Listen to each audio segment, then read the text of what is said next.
ये बात तो हम सब ने कहीं ना कहीं ज़रूर सुनी है कि नाश्ता दिन का सबसे अहम खाना है। लेकिन क्या ये सिर्फ एक पुरानी कहावत है या इसके पीछे कोई साइंसी हकीकत भी है? तो चलें देखते हैं कि इस बात में कितनी सच्चाई है। तो असल सवाल यही बनता है कि क्या नाश्ते को वाकई इतनी अहमियत देनी चाहिए? चलें इसका जवाब साइंस और रिसर्च में ढूंढते हैं।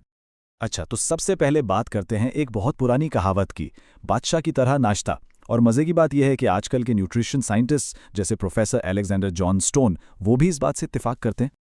ये कहावत तो बहुत लोगों ने सुनी होगी। बादशाह की तरह नाश्ता करो और फकीर की तरह रात का खाना खाओ। मतलब बिल्कुल साफ है। दिन की शुरुआत एक जबरदस्त भरपूर खाने से हो और दिन का इख्तिताम बिल्कुल हल्के फुल्के खाने पर। अब यहाँ फ़कीर का मतलब है एक बहुत गरीब शख्स। तो मतलब ये हुआ कि रात को बस बहुत ही थोड़ा या बिल्कुल सादा सा खाना खाया जाए।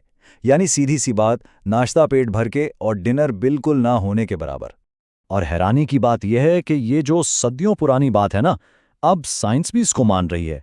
खास तौर पर उन लोगों के लिए जो अपना वजन कंट्रोल में रखना चाहते हैं, ये तरीका बहुत अहम माना जा रहा है।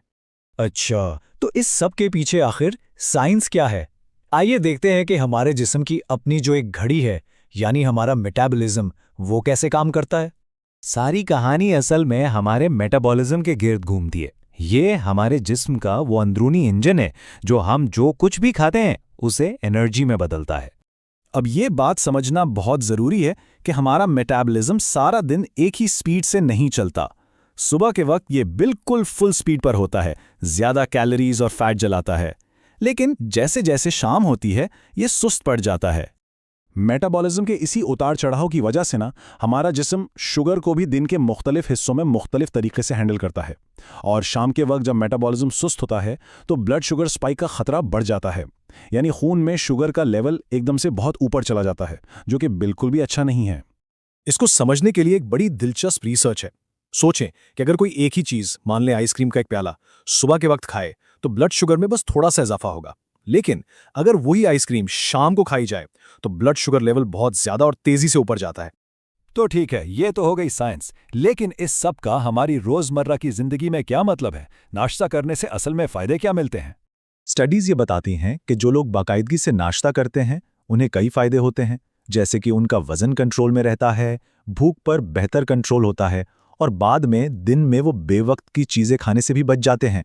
अच्छा, जब रिसर्च में दुबले पतले या लीनर होने की बात होती है, तो उसका मतलब है कि ऐसे लोग आमतौर पर फिट रहते हैं और उनका वजन ज़्यादा नहीं होता। और इसकी एक बहुत बड़ी वजह है भूख पर कंट्रोल। मतलब जब सुबह अच्छा नाश्ता कर लिया जाता है तो दिमाग को भूख और पेट भरने के सिग्नल सही मिलते हैं। इससे दिन भर बेजा भूख नहीं लगती। चलें, अब ज़रा मौजू बदलते हैं और एक छोटा सा क्विज करते हैं। नाश्ते के बारे में एक दिलचस्प हकीकत। तो सवाल ये रहा, एक सर्वे के मुताबिक यूके में सबसे ज़्यादा पॉपुलर नाश्ता क्या है? ऑप्शंस हैं अंडे, टोस्ट या फिर सीरियल। क्या लगता है? तो क्या है सही जवाब? और सही जवाब है सीरियल। जी हाँ, पूरे यूके में नाश्ते में सबसे ज्यादा सीरियल खाया जाता है। हाँ, लंदन की बात करें तो वहां टोस्ट ज्यादा पॉपुलर है। तो इस सारी गुफ्तगू का खुलासा क्या है? सीधी सी बात यह है कि आप क्या खाते हैं ये तो अहम है ही, लेकिन आप कब खाते हैं ये भी उतना ही जरूरी हो सकता है, क्योंकि हमारे जिस्म की एक अपनी कुदरती घड़ी है जिसका ख्याल रखना जरूरी है। तो आप जब ये सारी साइंस सामने है तो ये सोचने की बात है कि कल सुबह नाश्ते में क्या होना चाहिए।